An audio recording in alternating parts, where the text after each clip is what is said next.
Thank you for joining today's Teaching with Technology Brown Bag session. Introduction to Learning Analytics. Our presenter today is Dr. Laura Quinn, who is a Learning Analytics Specialist with the CKO at the Uniformed Services University. So during our time together, we are going to talk about what makes learning data and analytics unique. We are going to cover a lot of ground, and we're going to touch on some topics more than others. This conversation is intended to be introductory and not exhaustive, but together we will seek to define elements of learning analytics, differentiate between data sources and uses available at most higher education institutions, recognize objectives in learning and engagement through a data lens, and identify ethical principles and data governance considerations for responsible use of learning data. So before we get into the elements, take a minute and just think about a course that you've recently taught or even one that you've participated in. And in the chat, just think about and describe some types of learning information that get collected about student behaviors and performance. This is not like detailed, just think big categories of what are the things that we collect when we teach classes. So Laura, in the chat, we have attendance, grades, midterm and end of year evals, pass-fail rates, amount of time student spends on assignment, qualitative feedback, average scores, when students access a site, pre-post knowledge of a topic. Perfect. So all of that is learning data. And it is information that is there, and regardless of whether we focus on it. Before we do anything with the data, we have to narrow our focus with the question. So keep all of those things that were in the chat, keep those in mind as we talk. Someone asks a question, something like, are my students prepared for their first clinical environment? Why do students struggle at the same point in this course? What students need support now before it's too late for them to succeed in the course? These are not analytics questions. They are human questions. And as faculty and staff, you may wonder about things related to student performance, curriculum effectiveness, or how to share your expertise with students in the most effective way. At the center of learning data and analytics is human experience and the questions we ask about learning. Learning analytics gives us a systematic way to bring those questions to the learning data. Before we can use our data to answer anything meaningful, we need a shared language for what we are actually working with in the learning environment. So first, data. Data is a broad term, and it really encapsulates any information that is collected. It can be qualitative, quantitative, structured, unstructured. Learning data is the information specifically within an educational context. It includes the digital footprints, engagement, and performance metrics related to student actions within a course or a program. One thing that's important to remember about learning data is that it is information describing people in the act of growth, which is an inherently vulnerable state. This makes learning data personal, contextual, complex, and ethically sensitive in a way that other data may not be. It is easy to lose track of that vulnerability when we are looking at the tables and reports. So what's the difference between data and analytics? Where data is information, analytics is the practice of using the data to answer questions. It's when we bring our questions to the data and we're looking for the patterns that are revealed. Learning analytics in particular is the practice of using the data to understand and improve how people learn and perform within an educational context. Learning analytics begins with a question about the experience of students or others in the learning environment. That initial question helps frame the data collected and points us to the patterns to analyze in a focused, organized, and intentional way. Learning data collection falls into three large categories. Student performance. These are the resources used, the length of time spent in assignments, assessments, grades, deadlines met, participation in discussions, attendance. This is what and how individual students are actually doing in a course. Teaching practices, lecture, assessments, lessons taught. This is broadly focused on the content delivered and its pacing. Course design, decisions and what gets included and how based on tracking and assessments or objectives. This is intentional design for using learning data to inform. We can examine each of these categories at different levels, and each one changes what the data can tell you and when. One thing worth noting, data does not inherently have meaning. It's neutral. It doesn't have an agenda or a point of view. Data gains its meaning based on the questions we ask and the shared meaning that arises through how those questions are informed by data and then communicated to others. That's the basis of a data story, and learning analytics is how we build it. The same learning data can be examined across three levels. The level where you are shapes the questions you ask and who is responsible for acting on the answer. There are three levels to consider: the micro, meso, and macro. Let's look at each of those separately. So the micro level. This is the most granular level, typically looking at a specific course and individual students in a course. Most faculty are asking questions that are answered at the micro level. The focus here is on student behaviors and actions within a course. Faculty may ask something like, is the student falling behind in my class? They may use some or all of data found at the course level, such as login frequency, assignment submission patterns, assessment scores, discussion behavior, lecture attendance. The meso level. This could be across a cohort or a program or even just a collection or a cluster of courses. It moves beyond the individual student and looks at a broader level where questions become more about the patterns of groups of students or a cohort performance across a program. The focus is then across courses, within a cohort, or even within a program. Questions at the meso level may be about things like pass-fail rates over time for a course, completion trends across an entire cohort, or across a program. For example, a dean or a program director may ask, where in the program do students disengage or fall behind? What are this cohort's overall course completion rates? And then the macro level. This level asks questions about student performance and learning across the institution, so across programs, courses, and time. The student performance in a program compared to other similar institutions, or even postgraduate performance. The focus then is on the broader patterns across the institution or even across the industry, and they're not concerned about the specific courses or individual students at this level. Questions generally come from leadership, and they're with concerns about things like student retention, graduation rates, enrollment trends, etc. So a curriculum committee may ask, what are the gaps in our program outcomes, and how do we address changes happening in the industry within our program? Even though faculty are rarely involved directly at the macro level, course level data makes answers to questions at this level possible.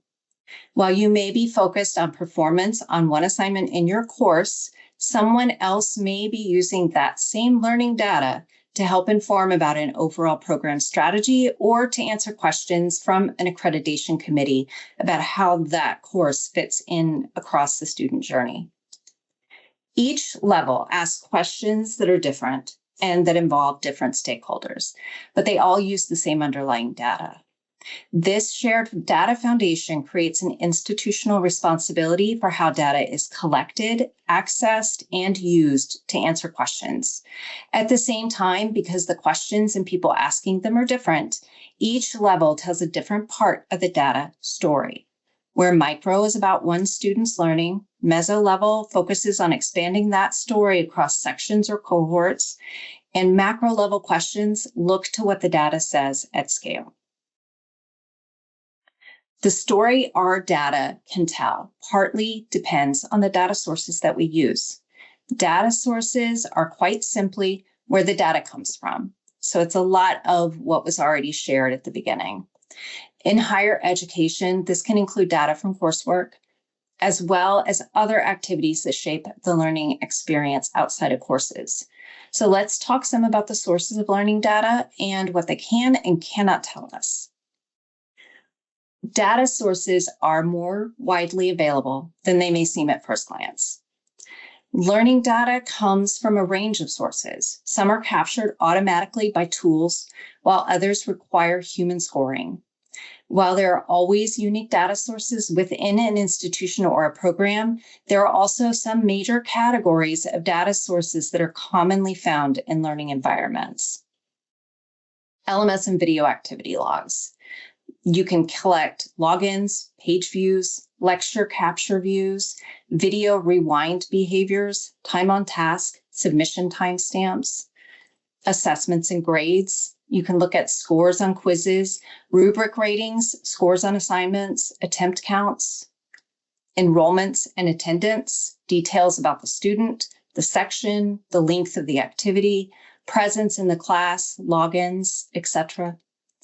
Observations and evaluation, clinical assessments, faculty or clinical preceptor feedback, simulation observations and feedback, survey and self-report, confidence surveys, evaluations, check-ins, self-reflections, resource and library use, access to support resources, so things like tutoring or just student support services, and what databases or content students access in the library.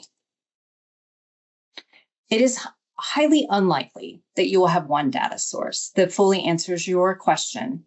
A question may be informed with data from the LMS, observations during a clinical rotation, student exam scores, and faculty feedback. Even at the course level, we assess students at multiple places before determining whether they have met the overall course goals. When considering data sources to answer our initial questions, no one source is exhaustive. Each source provides a different part of the student's overall learning experience. Using one data source to answer a question about student behavior can be misleading. A student with strong quiz scores but declining login activity tells a different story than either of those sources alone. A course with high completion rates but low overall satisfaction scores raises questions that also cannot be answered with just one of those data sources.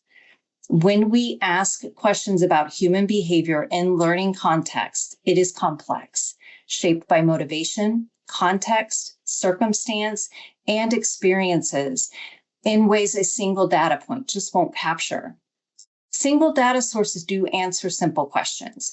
So how many students submitted on time? What was the average score on the midterm? When our questions are about why students are struggling or whether a course is working as intended, who needs more support? No single data source alone will answer our question. But when we begin to look at what different data sources say together, our data stories begin to take shape. Learning analytics assumes the data behind it is valid and reliable. But learning environments, again, are complex. They are shaped by a wide range of variables, influencing every student's journey through a program differently. The course a student takes, the instructors they learn from, the clinical environments they rotate through, the feedback they receive, where they are in the program, all of these variables shape the learning experience in ways that show up in the data differently for each student. This complexity makes consistency both more challenging and more important. Some situations that can create data quality problems include courses without learning objectives or goals. If I want to know if a student's successful in a course, but find that there are no course objectives, how do I know if a grade means success? Rubrics disconnected from learning objectives or the assignment gradebook. If a rubric for an assignment is never used to assess student performance, how can I use it to inform a question about the rigor of my course content? Inconsistency in grading criteria when different instructors have control over different topics in a course. So if I have 3 instructors teaching in one larger course, how do I know that they evaluate students consistently if I only have the gradebook as a data source? The question you ask initially doesn't just reveal what data exists. It reveals whether the data and the data sources are good enough to answer it. And sometimes the answer is not yet. How we design and deliver courses with consistency and validity built in is what makes our data more trustworthy and our data stories stronger. So once we have our quality learning data collected from multiple data sources, we want to look at how to organize our thinking about what we are looking at in the learning data so that we can use it to answer our questions. First, let's define what we are trying to see about learning and learners. In general, learning data will fall into either engagement or assessment data. In short, we're either looking for information to answer questions about how a learner behaves in relation to a course or content, or if they achieve the course objectives or learning goals. And engagement data reflects the degree to which a student is actively present and participating in their learning process. It's whether the student is showing up with a desire to learn. Assessment data is the information about how well a student demonstrates what they know and can do as a result of instruction and learning. Assessment data is what we see in the gradebook and in clinical evaluations. The distinction is important to have clear because each category of data answers different questions. A student can be highly engaged, perfect attendance, turning assignments in on time, participating in discussions, and still not achieve a learning goal. Showing up and participating doesn't always mean academic success. On the other hand, a student can achieve a learning goal for a course with minimal participation or engagement with peers or faculty. A student can get an A in a class who doesn't speak up, doesn't participate in discussions, or ask questions. Some things to remember about the difference. Engagement data typically shows up early. We see timestamps or we have attendance records reflecting a student is there and participating. Unless you are assessing from the very beginning of a course, assessment data always shows up later. And we often do not have assessment data until it is too late to intervene because we may only have a midterm and a final or just very few assessments in a course. Because assessment and engagement data inform each other, we should always look at them together. Engagement data may answer part of your question, while assessment data provides additional evidence for your findings. The more you look at both of these data categories together, the more information you have about the behaviors that point towards students who do not meet some or all of the course objectives. Now let's look at a scenario that brings in both engagement and assessment concern. We'll continue with this scenario as we look at a framework for thinking about what the data is telling us and what we can do about it. So you notice that several students seem to be struggling around the midpoint of a course. Engagement looks different for these students than the other students in the course, and a few who were doing well in assessments earlier start to fall behind. You wonder, why are these students struggling this week? Well, let's look at how learning analytics can help us answer this question. In research, you don't jump straight from observation to conclusion, and learning analytics follows the same logic. We can use a framework to think about our learning data and answer our question. So we always start with descriptive data. What happened? So start by gathering all your existing data and identify the sources that will help you answer your question. This could be a lengthy process or not, depending on what your question is and what sources you have easily available. Here, you're just looking at the data and without critique or evaluation. So in our example, you go first to the gradebook and you see that the quiz score in week 4 dropped by more than 10 points for 7 out of 24 students. You then look at the quiz submissions and see that 7 students made more attempts on the quiz than the other students and more attempts than they made in previous weeks. So you decide to also pull attendance data, and you see those students were attending lectures more sporadically than other students by week 3. So you see that something has changed for 7 students, but you don't know why. This is the beginning of the data story. Diagnostic. Why did it happen? Now you have some data related to your question, and you can start looking for an explanation. So you want to know what explains what we are observing in the data. You look more closely at the data that you have, as well as surrounding data for patterns. What was happening before? What happened related to the event? What happened after the event? So looking at closer at the behavior of the 7 students, we see that they also did not attend lecture in week 4. And even though the online engagement looks the same, their in-person participation dropped. You review the data for lectures that week and find that the 7 students are the only ones who did not attend the lecture. You look closer at the lecture and quiz questions and find that there are some question content that is only covered in the lecture. So a missed lecture meant missed exposure to material that other students had. Now our data expands our story beyond just the students who didn't attend a lecture to a review of the course content. So far, we've been focused on what already happened. We've used the data to shape our understanding of what it says about these 7 students and brought in additional data sources to help illuminate what we saw change. Now we turn to the future. Predictive. What will happen?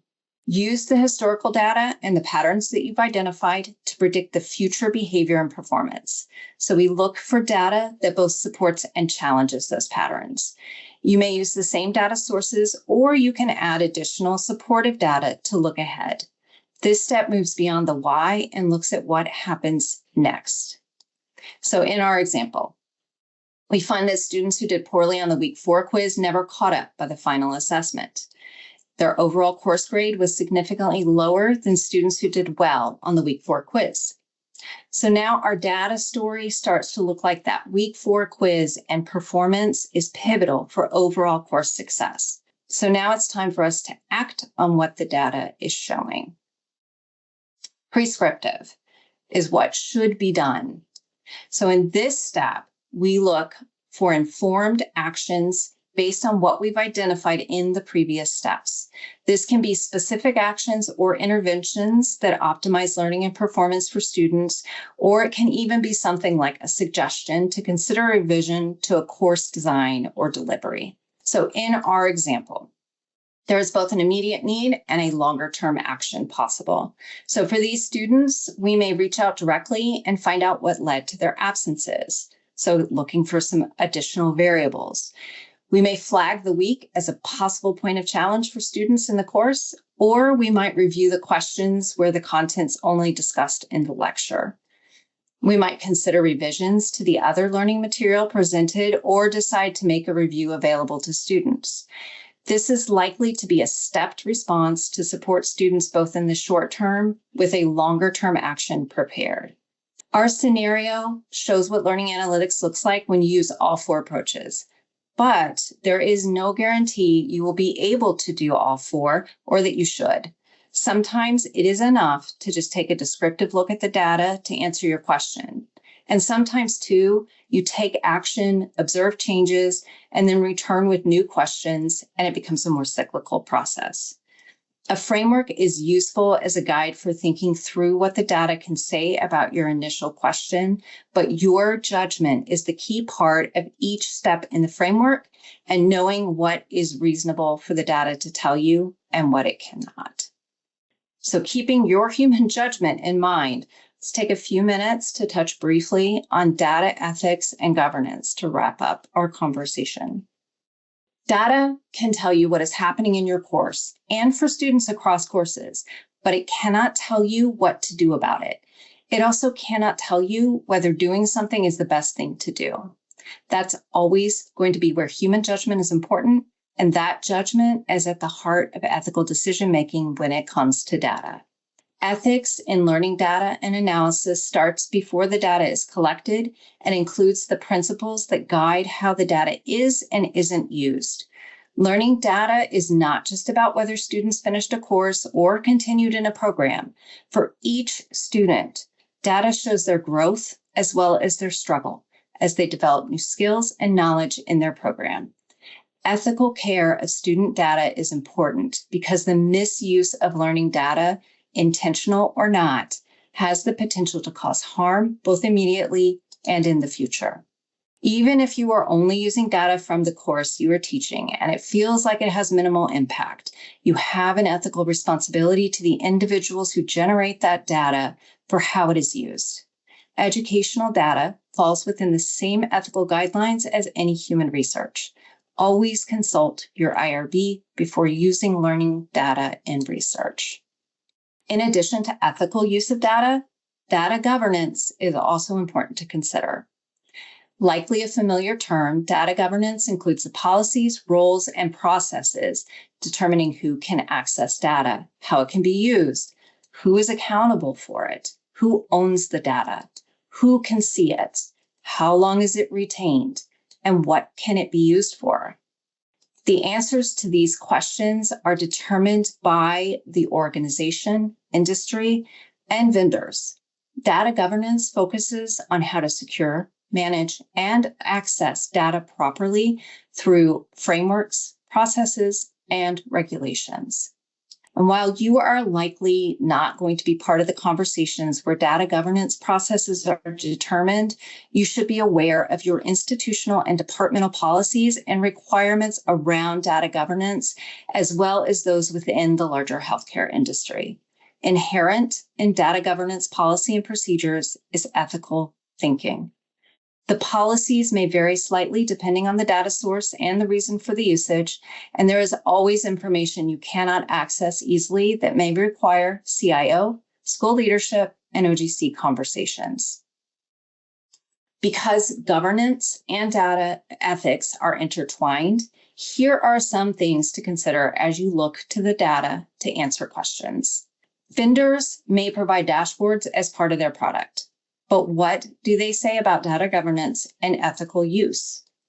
Who should have access to data that you collect? Are you storing it in compliance with your institution? Always consider algorithmic bias, as predictive models can reinforce inequities or bias. Always remember that correlation is not causation. Data collected in education is generally correlational by nature. Data can expand your options for student support and course review, but it can also narrow options for students and teachers. So always be careful about how we use data to draw conclusions about student behavior. Data can tell us a lot, but it isn't exhaustive. And will you use learning analytics for research? Have you consulted with your IRB teams before starting? Remember that learning data is human data. Ethical use of data starts before you collect any information and should be woven into every decision you make along the way. Never lose sight of what learning data represents: human behavior, human effort, and human potential. Your data story starts with a question about people, and learning analytics gives you a systematic and responsible way to answer your question, keeping student success at the center. So in our time together, we've covered a lot. And just to look back at what we started out to do, we looked at how to define elements of learning analytics, how to differentiate between data sources and uses, how to recognize objectives in learning and engagement through a data lens, and how to identify ethical principles and data governance considerations for responsible use of learning data. Thank you for watching today's Teaching with Technology Brown Bag. You can view all Teaching with Technology Brown Bags on the USU YouTube channel under the full ETI playlist. Have a nice day.